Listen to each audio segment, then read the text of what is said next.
नमस्कार दोस्तों, और बिना विलंब किए हुए अपने टॉपिक की ओर चलते हैं। और आज के टॉपिक का नाम है भारत शासन अधिनियम 1919। 1919 में एक मॉन्टेग्यू चेम्सफोर्ड सुधार जिसे हम कहते हैं वह पारित हुआ था। इसके जन्मदाता भारत सचिव मॉन्टेग्यू और भारत के जनरल चेम्सफोर्ड थे। मतलब दो व्यक्ति थे। एक का नाम था हमारा भारत सचिव थे जो कि मॉन्टेग्यू, एक का नाम था मॉन्टेग्यू और दूसरे का नाम जो भारत का वायसराय था उसका नाम था चेम्सफोर्ड। तो ये मॉन्टेग्यू और चेम्सफोर्ड दो आदमी जो थे, दो व्यक्ति थे कि दोनों एक अधिनियम लेकर आए थे। इन दोनों की मिली भगती थी इस अधिनियम को लाना, और ये अधिनियम हमारा 1919 में आया था। तो इस अधिनियम को मॉन्टेग्यू चेम्सफोर्ड अधिनियम कहते हैं, जिसको कि 1919 में पारित किया गया था। अब इस अधिनियम में क्या क्या है और क्या क्या नहीं है इसकी हम चर्चा करते हैं। और ध्यान से देखिए, ध्यान से समझिए। बहुत आईएमपी अधिनियम है, क्योंकि ये अधिनियम भारत जो अपना संविधान बना है उसकी इसको नींव भी कहते हैं। एक तो इसको और एक 1935 वाले को। तो इसको ध्यान से पढ़ेंगे इसमें क्या क्या हुआ है। पहला इसमें क्या हुआ है, इस अधिनियम के द्वारा भविष्य के सुधारों की ओर संकेत किया गया है। पहला पॉइंट पढ़ा हमने कि इस अधिनियम के द्वारा भविष्य के सुधारों की ओर संकेत किया गया है। तो क्या सुधार किए गए थे कि भैया 1909 में जो एक अधिनियम आया था जिसका नाम मार्ले मिंटो था, मार्ले मिंटो सुधार अधिनियम था, उसमें जो कमियां रह गई थी उसको सुधार करने के लिए भारत शासन अधिनियम 1919 लाया गया था। अब वो भी हम जानते हैं उसमें क्या हुआ था। सांप्रदायिक प्रतिनिधित्व निर्वाचन प्रणाली, सांप्रदायिक प्रतिनिधित्व निर्वाचन प्रणाली पर बल दिया गया था, जिसमें मुस्लिमों के लिए पृथक निर्वाचन प्रणाली उसमें थी। तो उसमें सुधार करना भी इनकी एक विशेषता थी। तो कुछ सुधार किए गए थे। दूसरा पॉइंट पढ़ते हैं, इस एक्ट के तहत द्वैध शासन की स्थापना की गई। द्वैध शासन मतलब आप समझते हो, शासन का मतलब होता है कि द्विसत्तात्मक विधायिका, जो हम पढ़ेंगे आगे 6 नंबर पॉइंट में भी यही बात है। तो इसमें क्या रहेगा, जो अभी लोकसभा और राज्यसभा चल रही है उसी के रूप में पहले राज्य परिषद और विधानसभा वाला विधानमंडल इस परिषद में था। दो तरह का इसमें परिषद था उस समय भी। अगले पॉइंट की ओर बढ़ते हैं। पॉइंट नंबर 3 इसमें रहेगा कि इस अधिनियम के तहत, तीसरा पॉइंट जो हमारा रहेगा कि इस अधिनियम के तहत केंद्रीय लोक सेवा आयोग का गठन हुआ।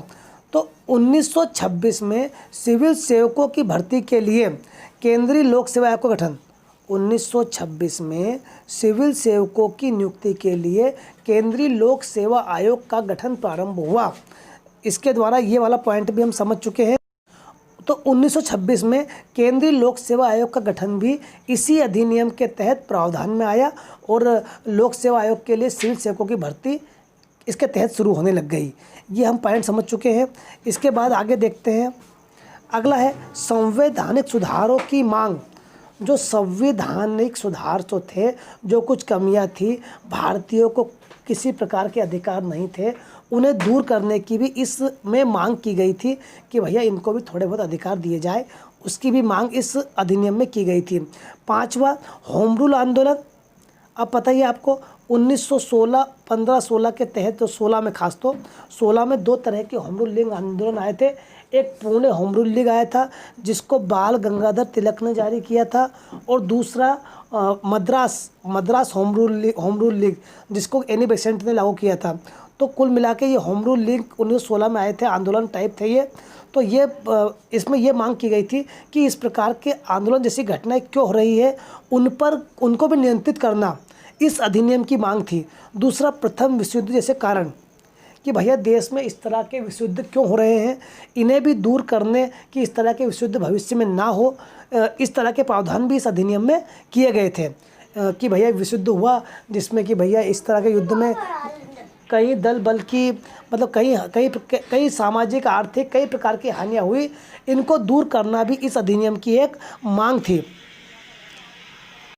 केंद्र में द्विसदनात्मक विधायिका, वही जो हम बात कर चुके हैं कि एक तो राज्य परिषद थी और एक विधानसभा थी, जो बाद में चलकर उच्च सदन और निम्न सदन का रूप बन जाती है, वही इस अधिनियम में था।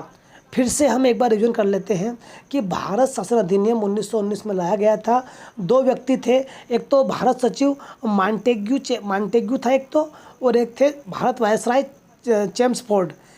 इन दोनों के द्वारा एक अधिनियम लाया था और इन्हें ही इस अधिनियम का जन्मदाता भी माना जाता है। इस अधिनियम में निम्न बातों पर जोर दिया गया था, जिसमें मुख्य बातें प्रारंभ में पहली बात तो हम पढ़ चुके हैं। पहली बात हमारी थी कि इस अधिनियम के द्वारा भविष्य सुधारों की ओर संकेत किया गया, द्वैत शासन की स्थापना की गई, केंद्रीय लोक सेवा आयोग का गठन हुआ जो कि 1926 में हुआ, होम रूल आंदोलन और प्रथम विश्व युद्ध के कारण जो दोबारा ना हो, इस तरह की गतिविधियों पर भी बल दिया गया। और इस अधिनियम में सांप्रदायिक आधार पर सिखों, ईसाइयों, सिख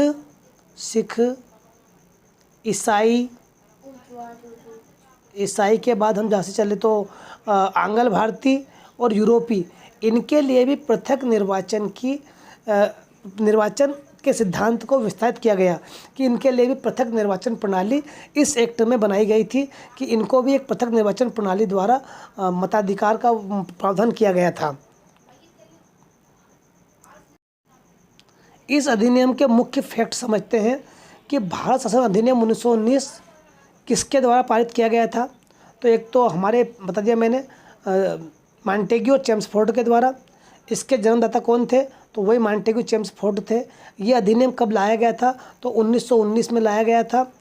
इस अधिनियम पर किस पर बल दिया गया था? तो वो हम ये पूरे तत्व पढ़ चुके हैं कि इन पर बल दिया गया था। द्वैत शासन की स्थापना की गई थी और सिखों, ईसाई, यूरोपियों के लिए पृथक निर्वाचन प्रणाली की मांग की गई थी। तो इसी के साथ आज का हम टॉपिक समाप्त करते हैं। जय हिंद, जय भारत।